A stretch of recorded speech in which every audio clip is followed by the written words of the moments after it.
स्वागत है दोस्तों हमारे YouTube channel class to read में।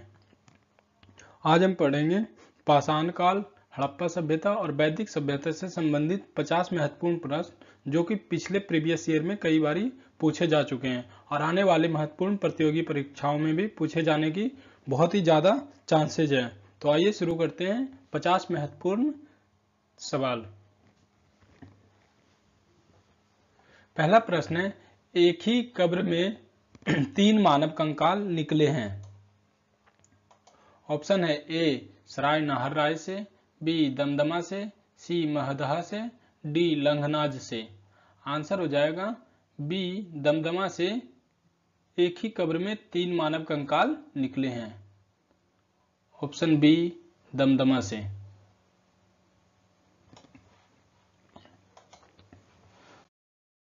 दूसरा प्रश्न है, भारत में मानव का सर्वप्रथम साक्ष्य कहाँ मिलता है। ए नीलगिरी पहाड़ियां, बी शिवालिक की पहाड़ियां से, सी नलमाला पहाड़ियां से, डी नर्मदा पहाड़ियां से। इसका सही आंसर हो जाएगा डी नर्मदा पहाड़ियां से भारत में मानव का सर्वप्रथम साक्ष्य मिलता है। ऑप्शन डी नर्मदा पहाड़ियां।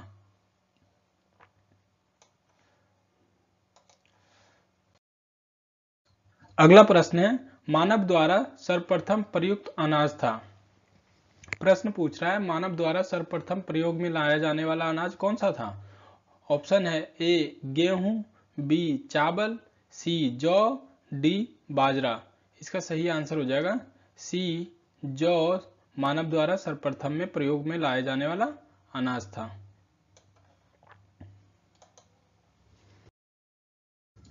अगला प्रश्न है, भारतीय उपमहाद्वीप में कृषि के प्राचीनतम साक्ष्य प्राप्त हुए हैं। ऑप्शन है ए ब्रह्मगिरी से, बी बुर्जहोम से, सी कोल्डी हवा से, डी मेहरगढ़ से। तो आंसर हो जाएगा डी मेहरगढ़ से प्राचीनतम साक्ष्य मिले हैं कृषि के।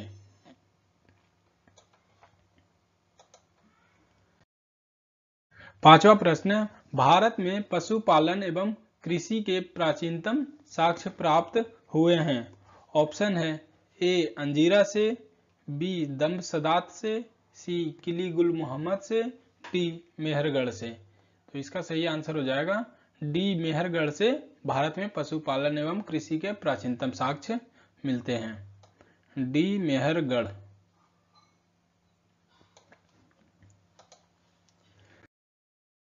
अगला प्रश्न है, निम्नलिखित में से किन स्थानों से मध्य पाषाण काल में पशुपालन के प्रमाण मिलते हैं। आइए ऑप्शन देखते हैं। ऑप्शन है ए औदे, बी बोरी, सी बागोर, डी लखनिया। तो इसका सही आंसर हो जाएगा सी बागोर से पशुपालन के प्रमाण मिलते हैं। अगला प्रश्न है, भीमबेटका किसके लिए प्रसिद्ध है। ऑप्शन है ए गुफाओं के शैल चित्र, बी खनिज, सी बौद्ध प्रतिमाएं, डी सोन नदी का उपागम स्थल।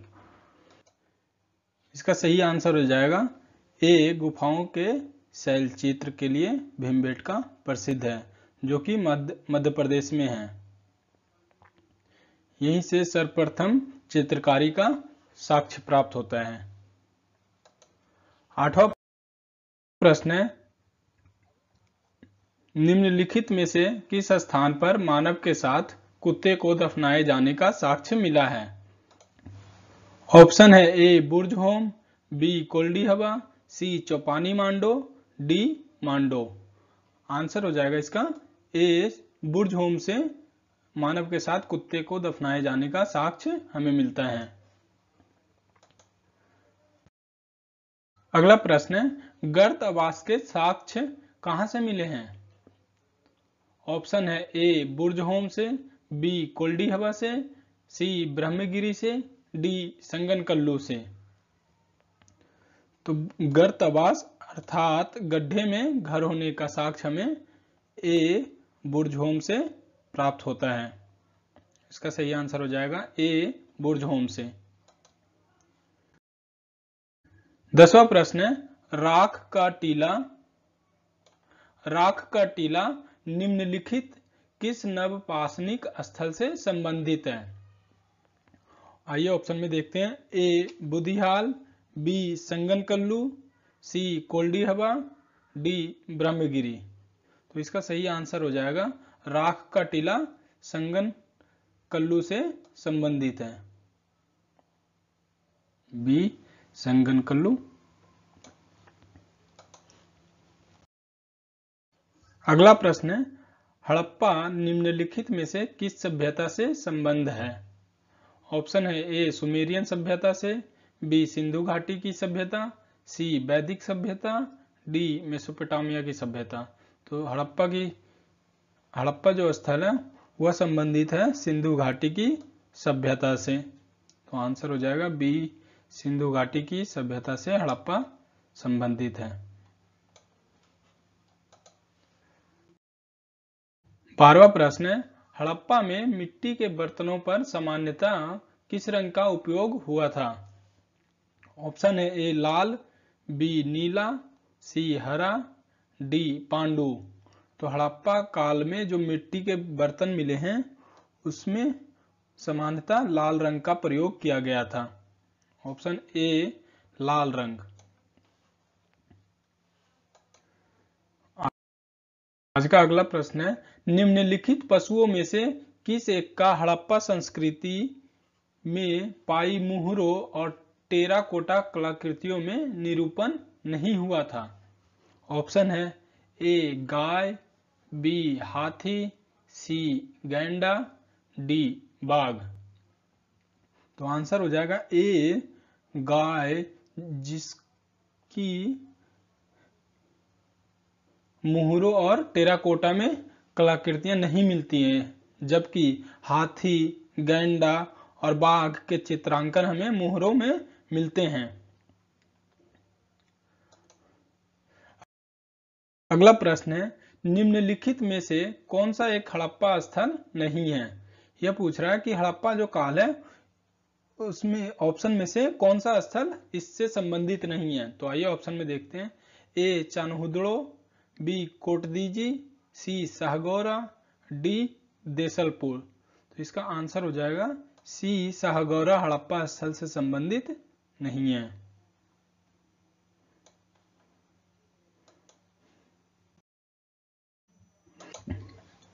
पंद्रहवां प्रश्न पूछ रहा है, हड़प्पा किस नदी के किनारे अवस्थित है? ऑप्शन है ए ब्यास नदी, बी सतलज, सी रावी, डी घग्गर। हड़प्पा नदी इसका सही आंसर हो जाएगा। हड़प्पा जो स्थल है वह रावी नदी के किनारे स्थित है, ऑप्शन सी। 16वां प्रश्न है, जुते हुए खेत की खोज की गई थी। ऑप्शन है ए मोहनजोदड़ो, बी कालीबंगा, सी हड़प्पा, डी लोथल में। तो जुते हुए खेत के साक्ष्य में कालीबंगा से मिलते हैं, ऑप्शन बी कालीबंगा में।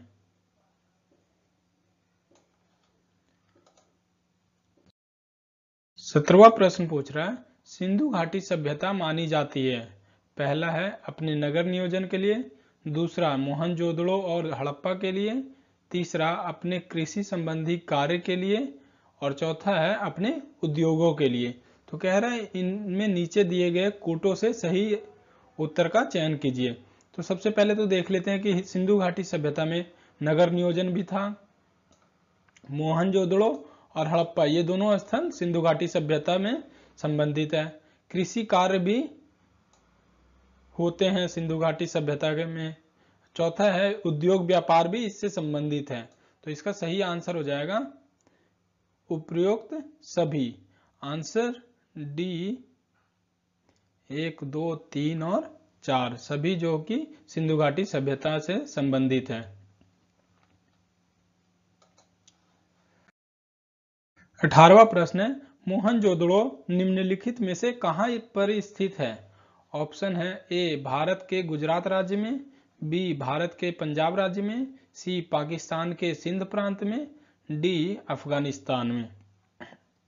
तो इसका सही आंसर हो जाएगा सी पाकिस्तान के सिंध प्रांत में मोहनजोदड़ो स्थित है, जो कि भारत के जब पाकिस्तान से बंटवारा होता है 1947 में, तो मोहनजोदड़ो पाकिस्तान के सिंध क्षेत्र में चला जाता है। 19वां प्रश्न है, सिंधु सभ्यता का कौन सा स्थान भारत में स्थित है? ऑप्शन है ए हड़प्पा, बी मोहनजोदड़ो, सी लोथल, डी उपरोक्त में कोई नहीं। तो इसका सही आंसर हो जाएगा सी लोथल, जो कि भारत में स्थित है। 20वां प्रश्न है, हड़प्पा सभ्यता स्थल लोथल बंदरगाह कहाँ स्थित है?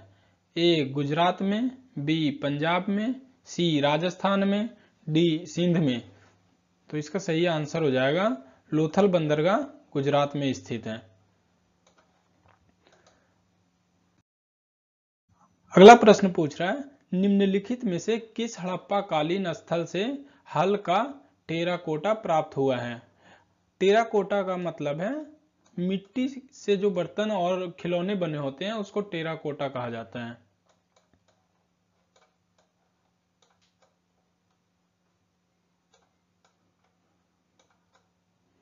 आइए ऑप्शन में देखते हैं, ए धौलावीरा, बी बनावली, सी कालीबंगा, डी लोथल, ई उपरोक्त में से कोई नहीं, या उपरोक्त में से एक से अधिक।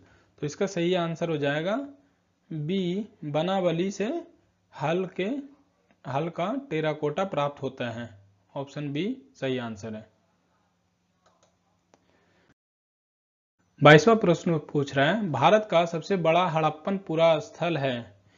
ए आलमगीर, बी कालीबंगा, सी लोथल, डी राखीगढ़ी।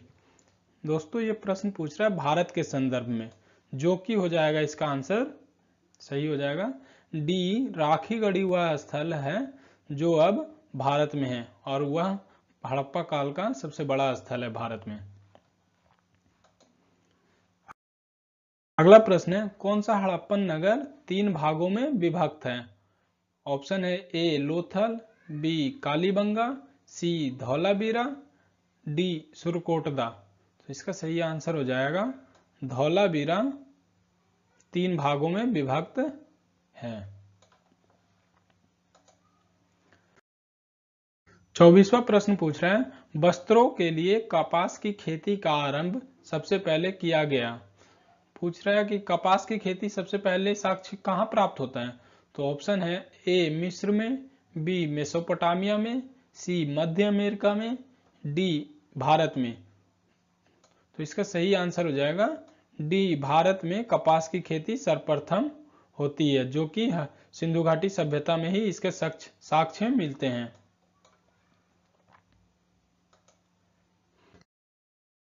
अगला प्रश्न है, किस पशु के अवशेष सिंधु घाटी सभ्यता में प्राप्त नहीं हुए हैं?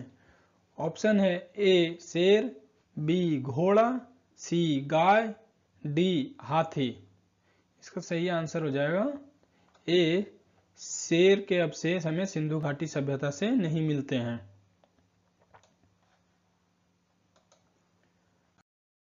अगला प्रश्न है, निम्नलिखित में से कौन सी सभ्यता नील नदी के तट पर पनपी? ऑप्शन है ए रोमन सभ्यता, बी सिंधु घाटी की सभ्यता, सी यूनानी सभ्यता, डी मिस्र की सभ्यता। तो नील नदी के तट पर जो सभ्यता पनपी थी उसका नाम है डी मिस्र की सभ्यता।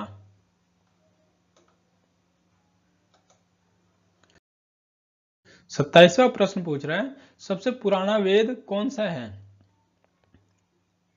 ऑप्शन है ए यजुर्वेद, बी ऋग्वेद, सी सामवेद, डी अथर्ववेद।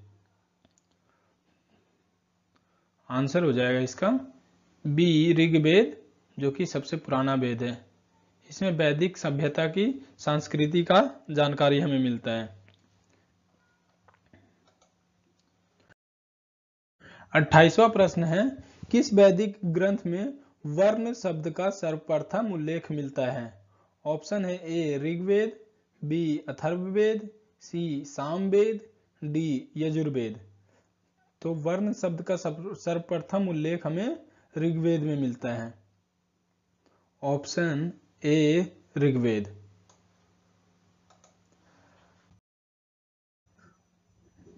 29वां प्रश्न है, निम्नलिखित 4 वेदों में से किस एक में जादुई माया और वशीकरण का वर्णन है? ऑप्शन है ए ऋग्वेद, बी यजुर्वेद, सी अथर्ववेद, डी सामवेद। तो जादुई माया और वशीकरण का जो वर्णन हमें मिलता है वह मिलता है अथर्ववेद में। ऑप्शन सी अथर्ववेद इसका सही आंसर हो जाएगा।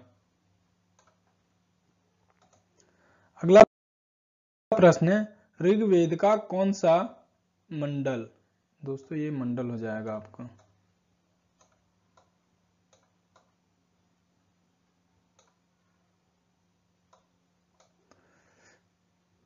ऋग्वेद का कौन सा मंडल पूर्णतः सोम को समर्पित है? ऑप्शन में है ए 7वां मंडल, बी 8वां मंडल, सी 9वां मंडल, डी 10वां मंडल। तो इसका सही आंसर हो जाएगा सी 9वां मंडल, जो कि वनस्पति के देवता सोम को समर्पित है।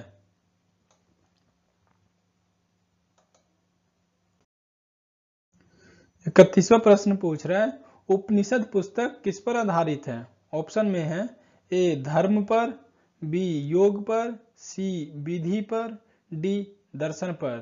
तो इसका आंसर है डी दर्शन पर उपनिषद की पुस्तक आधारित है।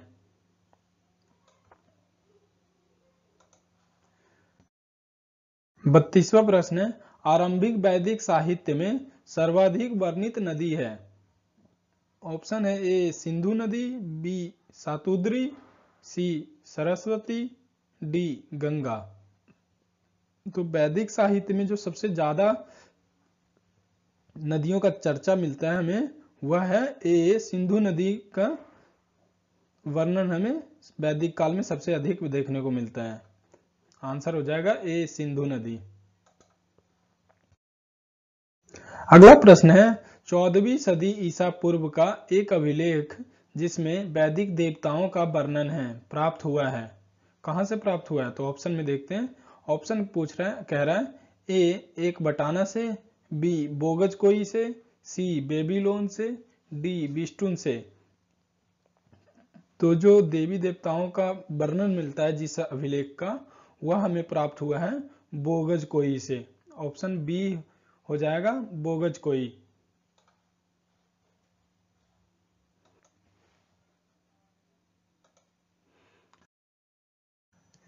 अगला प्रश्न है, गोत्र शब्द का प्रयोग सर्वप्रथम हुआ था?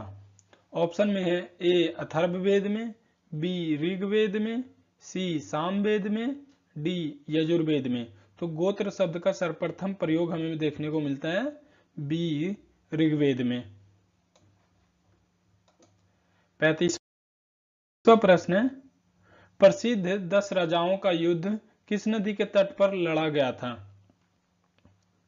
ऑप्शन है ए गंगा नदी, बी ब्रह्मपुत्र, सी कावेरी, डी पारूसनी। तो आंसर हो जाएगा 10 राजाओं का प्रसिद्ध युद्ध पारूसनी नदी के किनारे लड़ा गया था, डी पारूसनी नदी। इसे ही रावी नदी भी कहा जाता है। ऑप्शन में रावी नदी भी हो सकता है। 10 राजाओं का युद्ध जिसे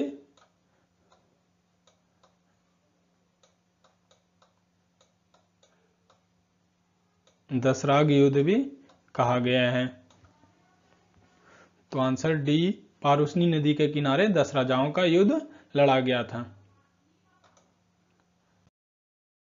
अगला प्रश्न है, प्राचीन काल में आर्यों के जीविकोपार्जन का मुख्य साधन था?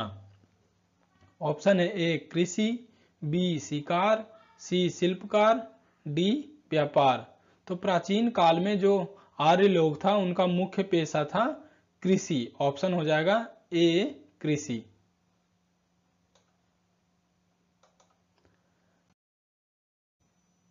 अगला प्रश्न है, ऋग्वैदिक पानी किस वर्ग के नागरिक थे? यह पूछ रहा है ऋग्वैदिक काल में पानी शब्द का जो प्रयोग किया गया वो किन के लिए प्रयोग किया गया था?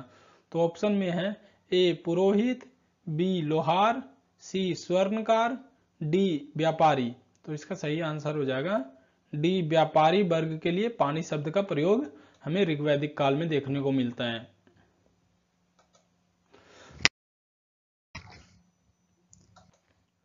अगला प्रश्न है, किस वेद में सभा और समिति को प्रजापति की दो पुत्रियां कहा गया है? ऑप्शन में है ए ऋग्वेद, बी सामवेद, सी यजुर्वेद, डी अथर्ववेद। तो इसका सही आंसर है सभा और समिति को प्रजापति की दो पुत्रियां की चर्चा जो है हमें अथर्ववेद में मिलता है। आंसर हो जाएगा डी अथर्ववेद। अगला प्रश्न है, निम्नलिखित में से किसे ऋग्वेद में युद्ध देवता समझा जाता है? ऑप्शन में है ए अग्नि, बी इंद्र, सी सूर्य, डी वरुण। तो युद्ध का देवता हमें इंद्र को कहा जाता है, जो कि ऋग्वेद में इंद्र की चर्चा हमें मिलती है, जो कि युद्ध के देवता कहा गए हैं।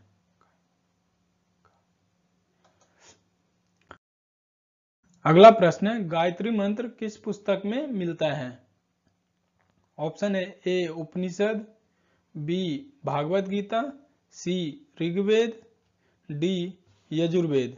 तो इसका सही आंसर हो जाएगा सी ऋग्वेद में गायत्री मंत्र मिलता है। अगला प्रश्न है, गायत्री मंत्र की रचना किसने की थी? तो ऑप्शन में है ए वशिष्ठ, बी विश्वामित्र, सी इंद्र, डी परीक्षित। तो गायत्री मंत्र की रचना जो है वो विश्वामित्र ने की है। ऑप्शन बी विश्वामित्र, जो कि तीसरे मंडल में हमें चर्चा मिलती है गायत्री मंत्र की।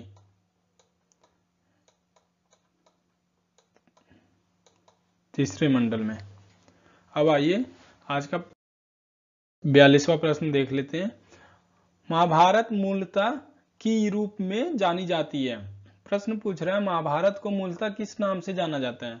तो ऑप्शन में है ए बृहत कथा, बी ब्राह्मण, सी बृहत संहिता, डी जय संहिता। तो इसका सही आंसर हो जाएगा महाभारत को जय संहिता के नाम से मूलतः जाना जाता है। अगला प्रश्न पूछ रहा है, सत्यमेव जयते शब्द किस उपनिषद से लिए गए हैं? ऑप्शन में है ए मुंडकोपनिषद, बी कठोपनिषद, सी छंदोग्योपनिषद, डी इनमें से कोई नहीं। तो सत्यमेव जयते शब्द मुंडकोपनिषद से लिया गया है। तो आंसर हो जाएगा ए मुंडकोपनिषद। 44वां प्रश्न है, तमसो माह ज्योतिर्गमय कथन है मूलतः किसमें हमें तमसो माह ज्योतिर्गमय का कथन मिलता है? ए उपनिषदों का, बी महाकाव्यों का, सी पुराणों का, डी षड दर्शन का। तो इसका आंसर हो जाएगा तमसो माह ज्योतिर्गमय उपनिषदों में हमें मिलता है। ऑप्शन ए उपनिषदों का। 45वां प्रश्न है, ऋग्वेद की मूल लिपि थी। प्रश्न पूछ रहा है ऋग्वेद जो लिखे गए हैं वो मूलतः किस लिपि में लिखे गए थे? तो ऑप्शन में है ए देवनागरी, बी खरोष्टी, सी पाली, डी ब्राह्मणी। तो इसका सही आंसर हो जाएगा ऋग्वेद मूलतः ब्राह्मणी लिपि में लिखे गए थे, डी ब्राह्मणी। 46वां प्रश्न है, हड़प्पा सभ्यता की खोज किस वर्ष हुई थी? ऑप्शन में है ए 1935, बी 1942, सी 1901, डी 1921। तो हड़प्पा की खोज वर्ष 1921 में की गई। आंसर हो जाएगा डी 1921 ईस्वी में। 47वां प्रश्न है, मांडा किस नदी के किनारे स्थित है? ऑप्शन में है ए चेनाब नदी, बी सतलज नदी, सी सिंधु नदी, डी रावी नदी। तो आंसर हो जाएगा इसका ए चेनाब नदी के किनारे मांडा स्थित है। 48वां प्रश्न है, भारतीय प्रतीक पर उत्कीर्ण सत्यमेव जयते कहां से लिया गया है? ए ऋग्वेद से, बी भागवत गीता से, सी मुंडका उपनिषद से, डी मत्स्य पुराण से। तो सत्यमेव जयते जो कि भारतीय प्रतीक पर उकेरा गया है उसे लिया गया था मुंडको उपनिषद से। ऑप्शन सी मुंडको उपनिषद सही आंसर हो जाएगा। अब आइए आज का 49वां प्रश्न देखते हैं। वैदिक काल में किस जानवर को अघन्य माना गया है? ऑप्शन में है ए बैल, बी भेड़, सी गाय, डी हाथी।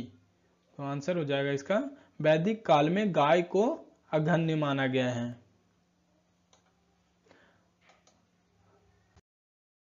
आज का 50वां और अंतिम प्रश्न। संस्कारों की कुल संख्या कितनी है? तो ऑप्शन में है ए 10, बी 12, सी 15, डी 16। तो संस्कारों की कुल संख्या 16 है। इसका सही आंसर हो जाएगा डी।